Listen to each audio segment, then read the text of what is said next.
63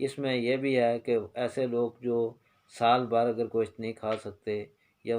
اس طرح کی چیزیں انہیں نہیں مل سکتی کھانے کے لیے، تو یہ بھی اللہ تعالیٰ کی طرف سے ایک حکمت ہے، ایک سہولت ہے کہ آپ قربانی کا گوشت ان ایام میں کھا سکتے ہیں۔ لیکن جیسا کہ پہلے بیان کیا گیا، اگر آپ فقراء کو، مساکین کو دینا چاہتے ہیں تو اس میں بھی کوئی ممانعت نہیں ہے، بلکہ ثواب کا کام ہے۔ دوسرا یہ ہے کہ اگر دیکھا جائے کہ قربانی کون لوگ دے سکتے ہیں، صاحب نصاب۔ صاحب نصاب ہونا، جس طرح زکوٰۃ کے لیے صاحب نصاب ہونا ضروری ہے، یعنی اتنی مالیت ہو کہ 7.5 تولے سونا اور 52.5 تولے چاندی۔ اور میں گزشتہ دن کسی کی گفتگو سن رہا تھا تو یہ کہہ رہے تھے کہ اس کے لیے چاندی کا نصاب، قربانی کے لیے چاندی کا نصاب ہونا چاہیے اور زکوٰۃ کے لیے سونے کا ہونا چاہیے۔ تو صاحب نصاب کی تعریف ہی یہ ہے کہ آپ کے پاس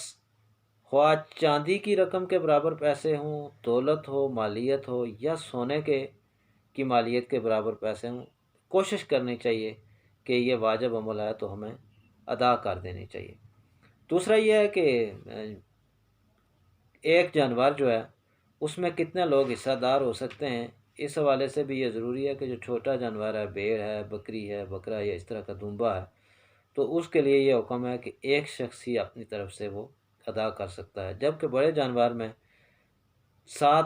1 سے لے کے 7 لوگ حصہ دار ہو سکتے ہیں۔ اور یہاں پہ یہ چیز بھی ضروری ہے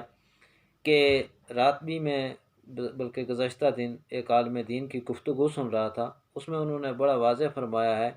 کہ جب ایک سے زائد لوگ کسی قربانی میں حصہ دار ہوں، 3 ہوں، 2 ہوں، 4 ہوں، 5 ہوں یا 7 ہوں، 7 سے زیادہ تو حصہ دار نہیں ہو سکتے، تو ان کے لیے ضروری ہے کہ وہ گوشت تول کے برابر حصوں میں تقسیم کر لیں۔ یہ فرمایا جاتا ہے کہ اسی طرح اندازے کے مطابق تقسیم نہیں کرنا چاہیے، بلکہ یہ ضروری ہے کہ اسے تول کے آپ تقسیم کر لیں۔ پھر اگر جانور کی عمر کے حوالے سے بات کی جائے تو جانور کی عمر کے حوالے سے بھی یہ کہا جاتا ہے کہ کم از کم 1 سال کا ہونا چاہیے۔ اور اس حوالے سے ایک چیز یہ ضروری ہے کہ شمسی سال میں 365 دن ہوتے ہیں اور قمری سال میں 355 دن ہوتے ہیں۔ اور قربانی کے جانور کے حوالے سے یہ رعایت، یہ چھوٹ دی گئی ہے کہ وہ کم از کم 355 دن سے ایک دن زیادہ ہو یا 355 دن کا ہو، یعنی 365 دن کا ہونا ضروری نہیں ہے۔ پھر قربانی کا جو گوشت ہے یا قربانی کا جانور جو ذبح کیا جاتا ہے، اس کے لیے یہ ضروری ہے کہ کوشش کریں کہ سب سے پہلے جو بندہ قربانی دے رہا ہے وہی قربانی ادا کرے، وہی اس کو ذبح کرے۔ اگر خود نہیں ذبح کر سکتا تو کسی ایسے آدمی سے ذبح کروائے جو اچھا پڑھا لکھا دیندار ہو اور جس پہ اسے اعتماد ہو۔ اس لیے کوشش کرنی چاہیے کہ اگر کوئی بندہ خود ذبح کر سکتا ہے تو وہ خود ذبح کرے۔ اسی طرح